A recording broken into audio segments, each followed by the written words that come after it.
These were their last words.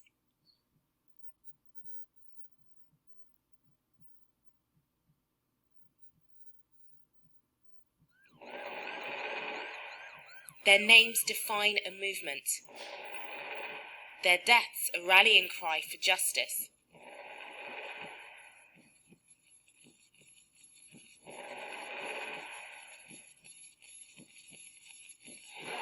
The killing of George Floyd has protesters demanding change, led by Black Lives Matter once again.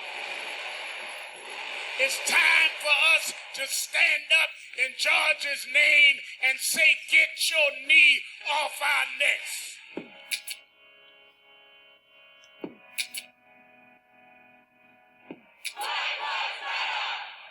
The Black Lives Matter group has been fighting to be heard since 2013, and the phrase itself is now being seen on streets and screens all over the world. But how did the movement get here? How did it begin? Their message comes from an urgent need to tackle police brutality, and the statistics are stark.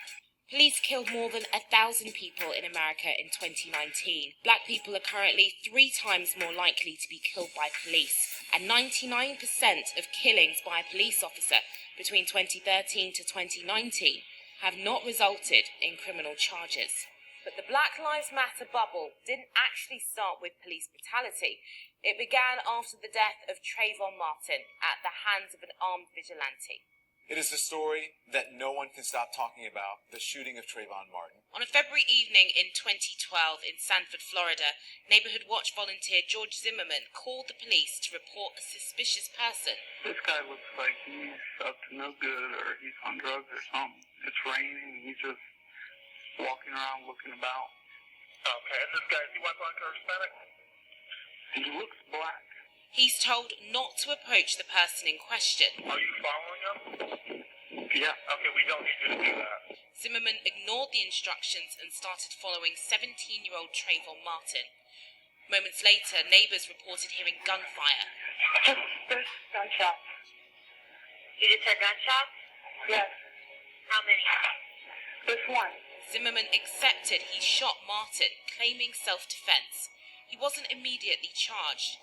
In fact, it took 44 days for him to be arrested, only after national media attention, a petition signed by more than 1 million people, and a public response from the then president. You know, if I had a son, he'd look like Trayvon. We're going to get to the bottom of exactly what happened. A year later, Zimmerman was found not guilty of all charges by a jury of 6 women, 5 of them white. The acquittal caused outrage and sparked the birth of a new kind of civil rights movement. Long before there was a Black Lives Matter movement, there was a movement for Black lives. It comes as a great shock to discover that the country, which is your birthplace, and to which you owe your life and your identity, has not in its whole system of reality evolved any place for you. BLM from its beginning was the continuation of a tradition, and a remix of a much longer Black freedom struggle, but it has its roots in the labor of Black women. After Zimmerman's acquittal, activist Alicia Garza posted on Facebook, "Black people, I love you. I love us. Our lives matter. Black Lives Matter." Garza's friend Patrice Couleur shared the final 3 words as a hashtag. On the 7th of March 2013, Black Lives Matter was first seen on Twitter. Writer and immigrant rights activist Opal Tometi offered to build social media platforms for it, where activists could connect with one another. With this hashtag, new conversations were being created online and ultimately in our everyday lives. Black Lives Matter is our call to action. It is a tool to reimagine a world where Black people are free to exist, free to live. It is a tool for our allies to show up differently for us. The movement gained popularity in the summer of 2014, with Eric Garner's last words now a rallying cry, "I can't breathe," caught on video. The incident went viral. In July 2014, on a street in New York's Staten Island, 43-year-old Garner was arrested on suspicion of illegally selling cigarettes. He died in a confrontation with Officer Daniel Pantaleo after being placed in a chokehold. He was a father of 6. Pantaleo was fired 5 years later, but a state grand jury still refused to press criminal charges. Black lives do not matter to this system. When you time and time again, you're seeing us being murdered, and time again, you're seeing the police go free. Just 2 months after Eric Garner's death, another fatal shooting. There is growing outrage tonight after an unarmed African-American teenager was shot and killed by police in the St. Louis suburb of Ferguson, Missouri. 18-year-old Michael Brown allegedly stole a pack of cigarillos from a corner store. Police officer Darren Wilson shot Brown after suspecting him of being involved in the robbery. Police have shot this man for no reason. Brown was due to start college 2 days after he was killed. For weeks, hundreds of people who'd never taken part in organised protests before took to the streets. Hands up! Don't shoot! More tear gas, more rubber bullets. Anger boiled over. Ferguson's governor called in the National Guard. Black Lives Matter was used on Twitter over 50,000 times a day. Despite the anger surrounding the case, Darren Wilson wasn't prosecuted. He resigned from the force and said he acted in self-defense. And Michael Brown Jr. will be a defining moment on how this country deals with policing. After Ferguson, the Black Lives Matter movement took root and gained momentum as black people continued to die at the hands of white police. It was a cycle of killings, protests, and no criminal charges. No federal charges, no state criminal charges. This was all happening with America's first black president and attorney general at the helm. I chose to run for president at this moment in history because I believe deeply that we cannot solve the challenges of our time unless we solve them together. Racial discrimination has been around since the founding of this country. To ask that the first black president fix is asking too much. This is lawyer Roy Austin. He worked in the White House as Deputy Assistant to President Obama in the Office of Urban Affairs, Justice and Opportunity. We took a ton of steps under very difficult circumstances because there was this narrative that we were anti-police for taking these steps. Some of the steps taken under Obama included issuing consent decrees. These allow the courts to overhaul police departments accused of civil rights abuses, putting limits on the ability of local police forces to have military-grade weapons, and more pattern and practice investigations into police departments. So where are they using excessive force repeatedly? Where are they engaging in discriminatory policing repeatedly?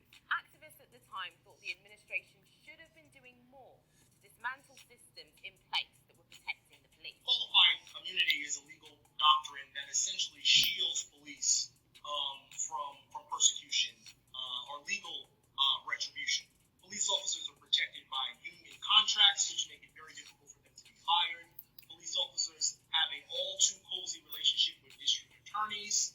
All these ingredients taken together create a culture where police officers are licensed to kill and almost always get away with it.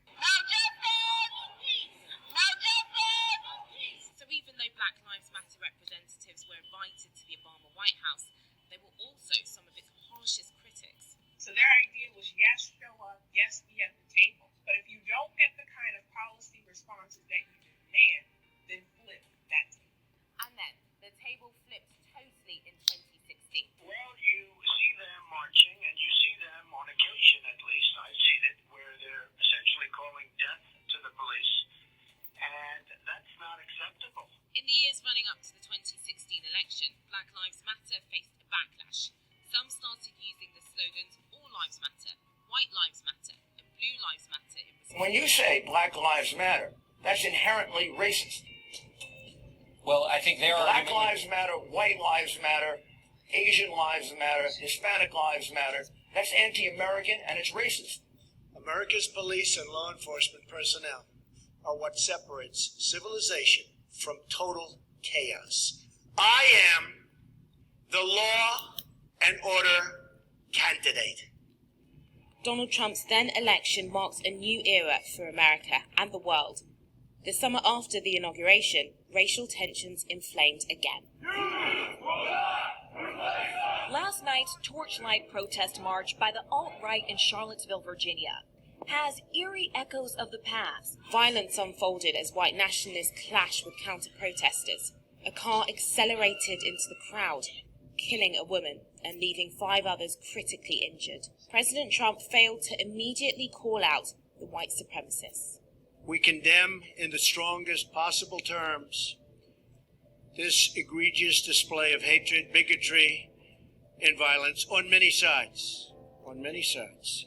The following year, violent hate crime in the state hit a 16-year high. Killings of black people at the hands of white police continued. It just barely made the news. Donald Trump essentially sucked all the life and oxygen out of the media. Black Lives Matter was no longer, the lead story. Many Americans were also enjoying the relative calm of a booming economy. African Americans had a record low unemployment rate of 5.4% in August 2019. That shows his support for the black community. When the president says, I understand, I hear you, the president has people around him that look like me who get what's happening. At the beginning of 2020, US election year, echoes of 2012 and 2013 hit the headlines again. Public outcry at the actions of vigilantes and a video gone viral. We turn now to the case of Ahmaud Arbery, the unarmed African-American man who was shot and killed while out for a jog in his Georgia neighborhood. I thought that Ahmaud's story would open the eyes of the leaders. I thought maybe with losing Ahmaud, it would help. By the 21st of May, the men involved in the killing had been arrested and faced murder charges. But in less than a month after Arbery's death, Breonna Taylor was fatally shot by police in her own apartment in Louisville, Kentucky. No one was immediately arrested. In June, the FBI reopened an investigation. Breonna Taylor was an emergency room technician, yet her killing slipped largely under the radar as COVID-19 swept the U.S., disproportionately affecting communities of color. I and many black Americans are at higher risk for COVID. Coronavirus is killing more African Americans. African Americans bear the brunt of the economic downturn brought on by the coronavirus. In Minneapolis, Minnesota, 46-year-old George Floyd was victim to these conditions. He'd lost his restaurant job and tested positive for COVID-19. Suspecting Floyd of using a forged $20 bill, police officer Derek Chauvin held his knee on his neck for several minutes. The world watched and started speaking out. No justice, no peace! No justice, no peace! No justice, no peace! Certainly, with 40 million people unemployed, 100,000 Americans dead, a white nationalist in office, and then a televised public lynching, those are certainly the perfect conditions for the emergence of rebellion. All 4 police officers involved in Floyd's killing were arrested on murder charges, brought about by that video, but also in part by the strength of Black Lives Matter protests across America and the world. People of all backgrounds, genders, and races have come together to demand change. Honor them, honor George, and make the necessary changes that make law enforcement the solution.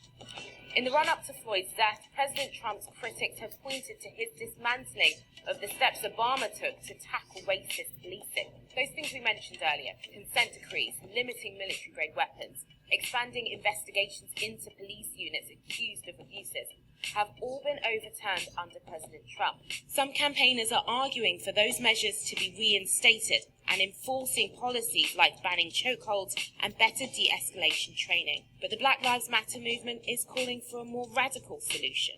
The group is demanding that money spent on policing should instead be spent on healthcare, education, and community programs. The institution of the police is fundamentally corrupt, and many of us believe is unrepairable, right? It simply must end in its current formation. And that's a deep cultural conversation that takes a long time for us to figure out. He angry at 46. I'm angry at 31.